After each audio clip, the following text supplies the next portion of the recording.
The desert wind carried dust and the scent of sage across the vast expanse of Arizona Territory in 1883. Thomas Mackenzie, a weathered cowboy with calloused hands and kind eyes, rode his chestnut mare named Belle through the unforgiving landscape. At 32 years old, Thomas had spent most of his life working cattle ranches and living off the land. Belle was not just his horse. She was his closest companion, his lifeline in a world where survival depended on trust between man and animal. Thomas had been traveling for 3 days, heading toward the town of Prescott to deliver a message for his employer, rancher William Patterson.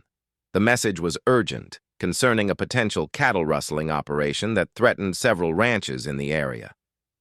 Thomas carried only basic supplies: a bedroll, some dried beef, hardtack biscuits, and a half-empty canteen of water. His Winchester rifle rested in its scabbard, and his worn leather saddlebags contained everything he owned in the world. The relationship between settlers and the Apache tribes in the region had been tense for decades. Conflicts erupted regularly as both groups struggled for control of the land and its resources.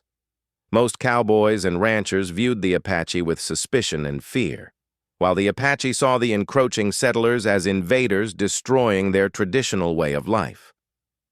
Thomas, however, had always believed that understanding and respect could exist between different peoples, though he kept these thoughts mostly to himself. As the sun reached its peak on the 3rd day, Thomas noticed something unusual in the distance. Near a cluster of red rocks, he spotted what appeared to be a figure lying motionless on the ground. His first instinct was caution, as this could be a trap set by hostile forces. However, as he approached slowly with his hand near his rifle, he realized the figure was a young Apache woman, probably in her early 20s, and she was clearly in distress. The woman lay beside what appeared to be the remains of her horse, which had apparently died from exhaustion and dehydration. She wore traditional Apache clothing made of deer hide, decorated with intricate beadwork that spoke of skilled craftsmanship. Her long black hair was matted with dust and sweat, and her lips were cracked from severe dehydration. Dark stains on her clothing indicated she had suffered injuries, though Thomas could not immediately determine their extent. Thomas dismounted carefully.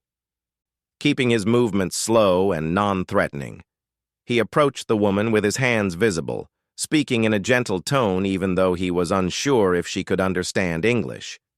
The woman's eyes fluttered open as he drew near, and he could see the mixture of fear and desperate hope in her gaze. She tried to speak, but only weak, hoarse sounds emerged from her parched throat. Examining her more closely, Thomas discovered that she had been shot in the shoulder, probably by a rifle bullet that had passed through without hitting bone. The wound had been bleeding for what appeared to be several days, and infection was beginning to set in. Her condition was critical. Without immediate help, she would not survive another day in the desert heat. Thomas faced an impossible decision. Every fiber of frontier wisdom told him to be cautious, to consider his own safety first. Apache warriors were known to be fierce fighters, and helping one of their people could potentially mark him as an enemy.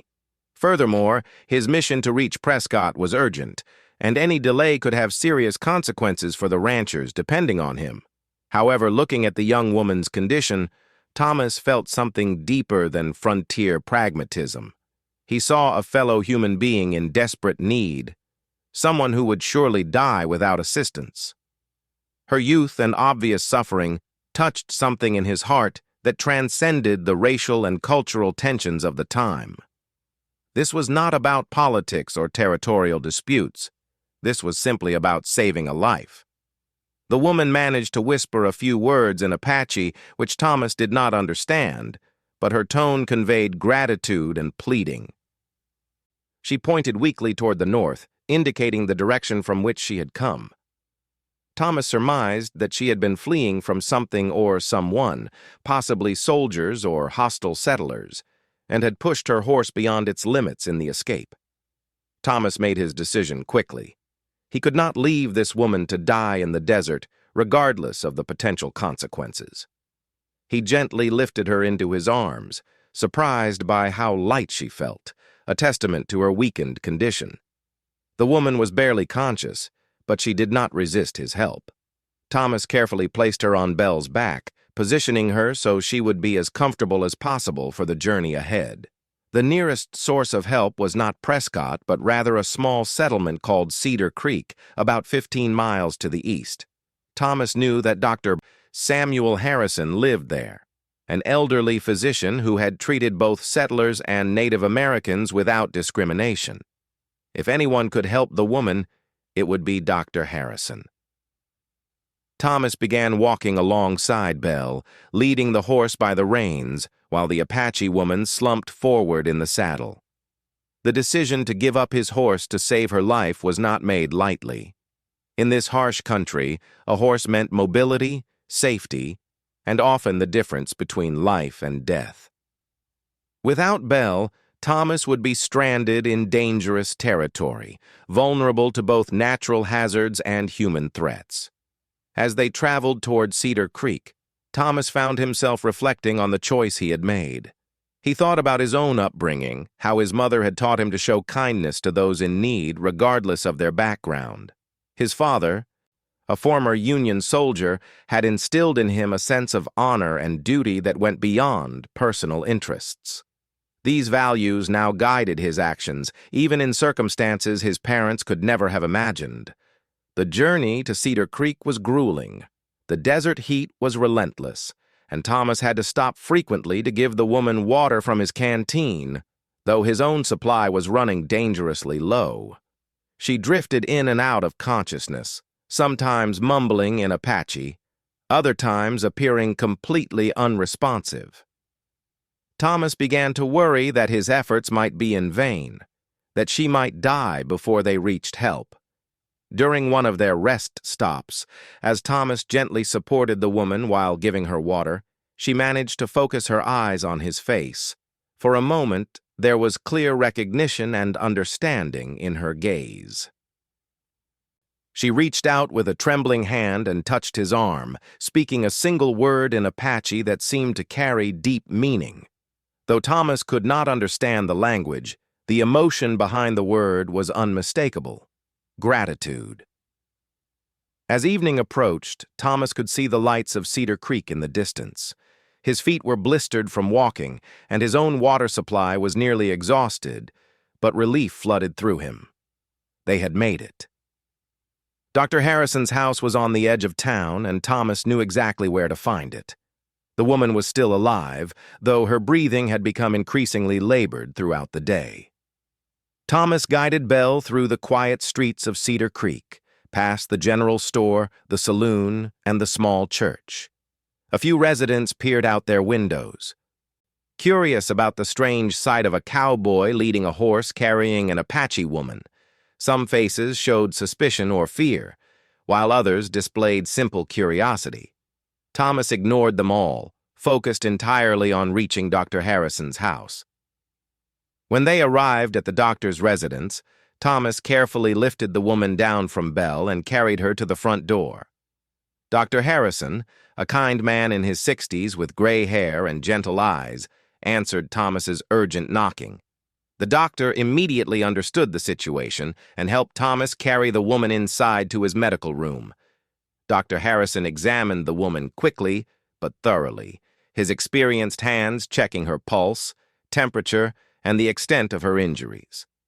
He confirmed Thomas's assessment that she was suffering from severe dehydration, blood loss, and a developing infection in her shoulder wound. However, he also provided hope. With proper treatment, she could recover completely.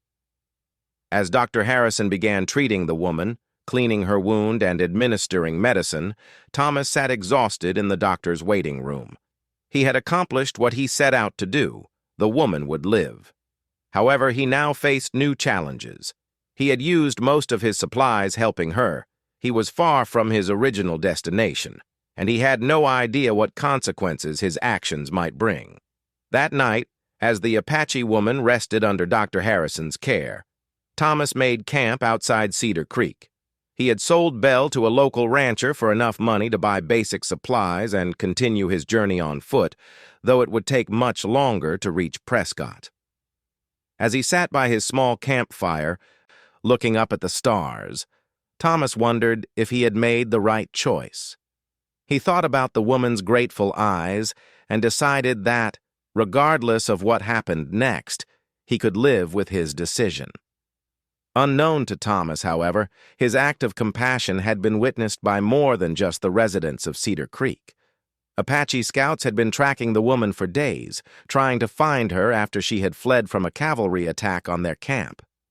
They had seen Thomas rescue her and take her to safety, and word was already spreading through the Apache community about the cowboy who had risked everything to save one of their own. The stage was set for events that would challenge everything Thomas thought he knew about honor, courage, and the complex relationships between different peoples on the American frontier. His simple act of human kindness was about to have consequences far beyond anything he could have imagined, consequences that would test his character in ways he had never faced before. The next morning brought an ominous change to the peaceful atmosphere of Cedar Creek. Thomas woke before dawn, preparing to begin his long walk to Prescott, when he heard the sound of horses approaching. Through the early morning mist, he could see riders coming from the north, their silhouettes dark against the pale sky. As they drew closer, Thomas realized with growing alarm that these were not ordinary travelers. 70 Apache warriors rode in formation toward Cedar Creek, their faces painted for war, their weapons ready. They moved with the fluid precision of experienced fighters, their horses stepping almost silently across the desert floor. Leading them was a tall, imposing figure whose presence commanded immediate respect. This was Chief Running Bear, the woman's father and one of the most respected war leaders among the Apache tribes. Word had reached the Apache camp through their extensive network of scouts about Thomas's rescue of the chief's daughter, whose name was Morning Star. She was not just any Apache woman, she was the beloved daughter of a powerful chief, trained in the traditional ways and considered by many to be destined for a leadership role among her people. Her disappearance during the cavalry attack had filled the entire tribe with grief and rage. The Apache warriors surrounded Cedar Creek before most of the town's residents had awakened. Their strategic positioning demonstrated military expertise gained through years of warfare with both Mexican and American forces. Every escape route was blocked, every vantage point covered. The message was clear. No one would leave until they had answers about Morning Star's fate. Dr. Harrison emerged from his house as the sun rose, immediately recognizing the gravity of the situation. He had lived on the frontier long enough to understand Apache customs and the potential for violence when their people were threatened. However, he also knew that the young woman in his care was alive and recovering, which might prevent the bloodshed that seemed imminent. Chief Running Bear dismounted and approached Dr. Harrison's house with several of his most trusted warriors. His face was stern, marked by years of leadership during one of the most turbulent periods in Apache history. He wore traditional clothing enhanced with symbols of his rank, including an elaborate headdress that spoke of his spiritual as well as military authority. His presence was both dignified and intimidating. Thomas watched from his position near the edge of town, understanding instinctively that he was the focal point of whatever was about to happen. He had no illusions about his situation. 70 Apache warriors could easily overwhelm the small settlement, and his own survival depended entirely on how they chose to respond to his actions. The prudent thing might be to slip away quietly, but something kept him rooted in place. Through a combination of sign language, broken English, and Dr. Harrison's limited Apache vocabulary, Chief Running Bear communicated his purpose. He had come for his daughter, and he wanted to know who was responsible for her condition. The doctor quickly explained that Morning Star was alive and healing, but that she had been brought to him by a cowboy who had found her dying in the desert. When Chief Running Bear learned that a white man had risked his own safety to save Morning Star's life, his stern expression shifted slightly. This was not what he had expected to hear. In his experience, white settlers and cowboys typically showed no concern for Apache welfare, often viewing them as obstacles to be removed rather than human beings deserving of respect. Dr. Harrison led Chief Running Bear and two of his warriors inside to see Morning Star. She had regained consciousness during the night and was much stronger, though still weak from her ordeal. When she saw her father, tears of joy filled her eyes. In rapid Apache, she began telling him what had happened, how the cowboy had found her dying and had given up his own horse to save her life. Morning Star's account of Thomas's behavior surprised Chief Running Bear even more. According to his daughter, the cowboy had shown remarkable gentleness and respect, never taking advantage of her helpless state, never demanding anything in return for his assistance. He had simply acted as any honorable person should act when confronted with suffering. This description challenged many of Chief Running Bear's assumptions about white settlers. Meanwhile, outside Dr. Harrison's house, the Apache warriors maintained their positions around Cedar Creek. The town's residents had awakened to find themselves essentially under siege, though no hostile actions had been taken. Store owners remained behind locked doors, families kept their children inside, and the few men with firearms checked their weapons, while hoping they would not need to use them. Thomas finally decided to approach the situation directly. Walking slowly toward Dr. Harrison's house with his hands clearly visible and empty, he demonstrated that he posed no threat. Several Apache warriors turned their attention to him, arrows notched and ready, but they did not loose them. Something in Thomas's calm, respectful manner gave them pause. Chief Running Bear emerged from the house as Thomas approached, and the two men faced each other across a cultural divide that had spawned years of conflict. Chief Running Bear was a man who had fought countless battles to protect his people, who had seen treachery and cruelty from white men more often than kindness. Thomas was a cowboy who had grown up hearing stories of Apache raids and violence, yet had chosen compassion over fear. Through Dr. Harrison, who served as translator, Chief Running Bear asked Thomas why he had helped Morning Star. The question was not accusatory, but genuinely curious. Thomas's answer was simple and direct. She was a human being in need of help, and he could not have lived with himself if he had left her to die. He explained that his mother had taught him to help those in distress, regardless of who they were or where they came from. This response clearly affected Chief Running Bear. In Apache culture, acts of selfless courage and compassion were among the highest virtues, and the concept of helping strangers in need was deeply embedded in their traditional values. Thomas's behavior aligned more closely with Apache ideals than with the typical conduct they had experienced from white settlers. Chief Running Bear then asked about the horse, understanding that Thomas had given up his most valuable possession to save Morning Star. When Thomas confirmed that he had sold Belle to buy supplies and was planning to walk to his destination, the chief's expression changed dramatically.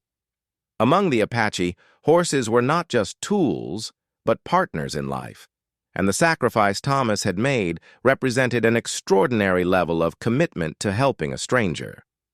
Morning Star herself then appeared at the door of Dr. Harrison's house, supported by the doctor but able to stand on her own. She looked directly at Thomas and spoke in clear, though accented English, words that surprised everyone present. She had learned English from missionary teachers in her youth and had understood everything Thomas had said to her during their journey to Cedar Creek. "You saved my life when you had no reason to help me," Morning Star said to Thomas. "You treated me with honor when I was helpless. My father's people and your people have been enemies, but you showed me kindness that I will never forget. You are a man of true courage." Her words carried significant weight with the Apache warriors, who respected her intelligence and judgment. Morning Star was known among her people for her wisdom and her ability to see beyond surface appearances to the true character of individuals. Her endorsement of Thomas's actions influenced how the warriors viewed the situation. Chief Running Bear began speaking in Apache to his warriors, his tone serious but not angry. Dr. Harrison could only understand fragments, but it was clear that the chief was explaining Thomas's actions and their significance. The warriors listened intently, their expressions gradually changing from hostility to something approaching respect. The chief then announced his decision.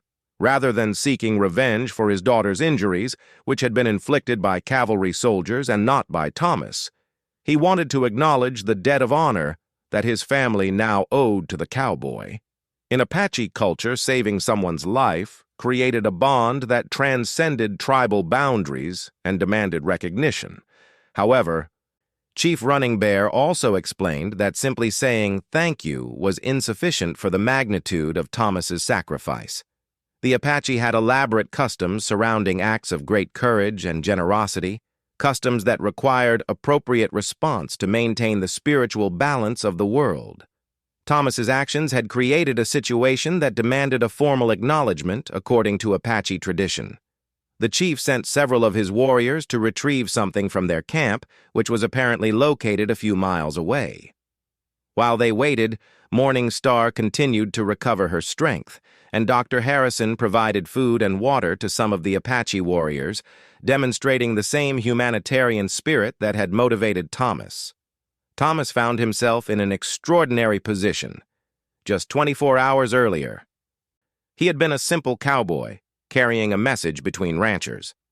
Now he was at the center of a dramatic encounter between two cultures, his actions having somehow bridged a divide that had seemed unbridgeable.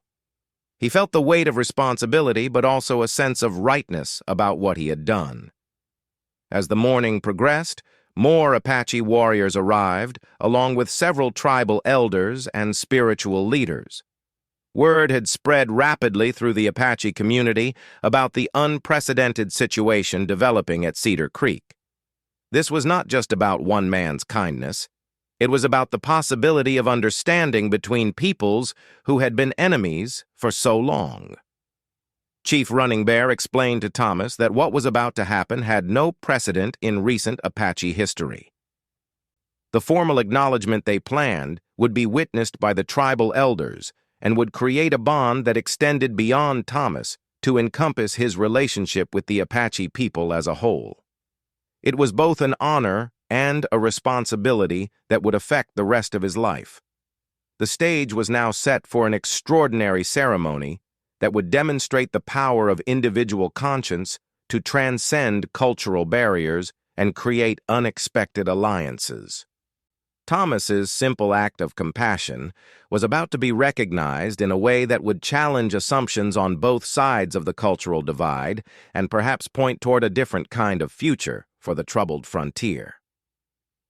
The ceremony that unfolded in Cedar Creek that day would be remembered by both Apache and white witnesses as one of the most remarkable events in the history of the American Southwest. As the tribal elders took their positions around Thomas, Chief Running Bear began preparations for a ritual that had been reserved throughout Apache history for only the most extraordinary demonstrations of courage and honor. The warriors who had been sent to the Apache camp returned leading a magnificent black stallion, its coat gleaming in the morning sunlight. The horse was clearly a prized animal, strong and spirited, with intelligent eyes and perfect conformation. Behind the stallion, other warriors carried beautifully crafted items, a saddle made of the finest leather and decorated with intricate beadwork, a bridle embedded with silver ornaments, and saddlebags of soft deerskin. Chief Running Bear began speaking in Apache, his words carrying the formal cadence of ceremonial language. Dr. Harrison translated as best he could, explaining that the chief was recounting Thomas's actions for the assembled witnesses and placing them in the context of Apache values and traditions. The ritual served not just to honor Thomas, but to teach the entire community about the power of compassionate action. Morning Star, now strong enough to stand without support, added her own testimony to the ceremony. She described in detail how Thomas had found her dying in the desert, how he had shown respect for her dignity even when she was helpless, and how he had sacrificed his most precious possession to save her life. Her words carried special weight because Apache culture placed great value on first-hand accounts of courage and virtue. The tribal elders then performed a purification ritual, burning sage and sweetgrass while chanting traditional songs. The smoke was meant to cleanse the space and call upon the spirits to witness what was taking place. For Thomas, who had no understanding of Apache spiritual practices, the ceremony was both mysterious and deeply moving. He could feel the sincerity and reverence with which it was conducted. Chief Running Bear then made an announcement that stunned everyone present, including his own warriors. Not only was Thomas being given the magnificent stallion and its equipment as a token of gratitude, but he was also being formally adopted into the Apache tribe as an honorary brother. This was a recognition that had been granted to perhaps a dozen white men in the entire history of the Apache people. The adoption ceremony involved Thomas being given a new name in the Apache language, Compassionate Eagle, chosen to reflect both his kindness toward Morning Star and his courage in making difficult decisions.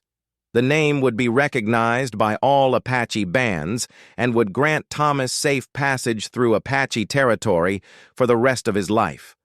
More importantly, it established him as family, with all the obligations and protections that relationship entailed. As part of the adoption ritual, several Apache warriors stepped forward to present Thomas with additional gifts. These included a rifle of superior quality, ammunition, a knife with a handle carved from elk horn, and clothing made in the Apache style but sized to fit him. Each gift was accompanied by explanations of its significance and the expectations that came with receiving it. The most surprising moment of the ceremony came when Chief Running Bear announced that Thomas would be welcome to visit the Apache camp whenever he chose, and that any children he might have in the future would also be considered family. This was an unprecedented extension of tribal membership to someone from outside the Apache people, and it reflected the profound impact his actions had made on the tribal leadership. Thomas was then asked to speak, to share his thoughts about what had happened and what it meant to him. Speaking slowly and choosing his words carefully, he expressed his gratitude for the honor being shown him while acknowledging that he had simply done what he believed was right. He emphasized that he hoped his actions might serve as an example of how people from different backgrounds could find common ground in shared human values. The formal ceremony concluded with a ritual feast prepared by Apache women who had arrived with the elders. Food was shared between Apache and white participants, symbolizing the bond that had been created. Dr. Harrison, whose medical care had been crucial to Morning Star's recovery, was also honored with gifts and recognition for his role in the events. News of the extraordinary ceremony spread rapidly throughout the region. Other settlers heard about the cowboy who had been adopted into an Apache tribe, while Apache bands learned about the white man who had been willing to sacrifice everything to save one of their people. The story challenged assumptions and prejudices on both sides of the cultural divide. For Thomas, the immediate practical impact was transformative. The magnificent stallion, which he named Spirit in honor of the ceremony, was far superior to Bell in both speed and endurance. The rifle and other equipment greatly improved his ability to survive and work on the frontier. Most importantly, his new status as an Apache brother meant that he could travel through vast areas of the Southwest without fear of attack. However, the adoption also brought responsibilities. Chief Running Bear explained that Thomas was now expected to uphold Apache values of courage, honesty, and loyalty in all his dealings. If he encountered other Apache people in distress, he was obligated to help them as he had helped Morning Star. The bond was not just ceremonial, but carried real expectations of behavior. As the Apache warriors prepared to leave Cedar Creek, Morning Star approached Thomas one final time. She was now fully recovered and radiating the strength and dignity that had made her a respected figure among her people. She thanked him again for saving her life, but also spoke about the broader significance of his actions. "You have shown that it is possible for our peoples to see each other as human beings rather than enemies," she said. "What happened here today will be remembered for generations." Children will hear this story and learn that courage and kindness can overcome fear and hatred. You have given my people a gift greater than my life alone. Thomas completed his journey to Prescott several days later, riding Spirit and carrying his message for Rancher Patterson. The story of his rescue of Morning Star and his subsequent adoption into the Apache tribe preceded his arrival, and he found himself something of a celebrity in the frontier town. Some residents viewed him with suspicion, wondering about his loyalties, while others hailed him as a hero who had shown remarkable courage. The message Thomas delivered to Prescott ultimately led to the capture of the cattle rustlers who had been plaguing local ranchers. His delay in arriving had not prevented justice from being served, and the successful resolution of the case enhanced his reputation as a reliable and honorable man. Rancher Patterson offered Thomas permanent employment, recognizing his character and his unique position as someone trusted by both settlers and Apache. Over the months and years that followed, Thomas's special relationship with the Apache people proved invaluable many times. He served as an informal mediator in several disputes between settlers and tribal members, his unique status allowing him to speak for both sides with credibility. His efforts prevented several conflicts that might have escalated into violence. Thomas also maintained his friendship with Morning Star and her family. He visited the Apache camp several times, learning about their culture and sharing aspects of his own background. These visits deepened his understanding of the complex challenges facing the Apache people as they struggled to maintain their traditional way of life in a rapidly changing world. The story of Thomas's adoption became legendary throughout the Southwest, inspiring other acts of cross-cultural cooperation and understanding. Several other frontiersmen followed his example, choosing compassion over conflict when encountering Native Americans in distress. While tensions between settlers and tribal peoples continued, the example of what was possible when individuals acted with courage and kindness provided hope for a more peaceful future. Years later, when Thomas finally married and started a family, he kept the promise implied in his Apache adoption. He taught his children about the values of courage, compassion, and respect for all people, regardless of their background. He shared the story of how he had met their Apache aunt Morning Star and the extraordinary ceremony that had changed his life forever. The Black Stallion Spirit served Thomas faithfully for many years, becoming as trusted a companion as Belle had been. When Spirit eventually grew too old for hard travel, Thomas retired him to pasture, with the honor due to a horse that had been part of one of the most remarkable stories of the American frontier. As Thomas grew older and became a respected rancher in his own right, he often reflected on that fateful day when he had encountered Morning Star dying in the desert. His decision to help her, made in a moment of moral clarity, had led to experiences and relationships he could never have imagined. More importantly, it had demonstrated that individual acts of courage and compassion could transcend even the deepest cultural divisions. The legacy of Thomas's actions extended far beyond his own lifetime. The story of the cowboy who gave his only horse to save an Apache woman became part of the oral tradition of both cultures, passed down through generations as an example of the best possibilities of human nature. It served as a reminder that in a world often divided by fear and misunderstanding, individual choices to act with love and courage could create bridges of understanding that seemed impossible. In the end, Thomas's simple act of helping a fellow human being in distress had created ripple effects that influenced countless other lives. His willingness to sacrifice his most valuable possession for a stranger had been recognized and honored in ways he could never have anticipated. But more importantly, it had demonstrated the transformative power of acting according to one's deepest moral convictions, regardless of the potential costs.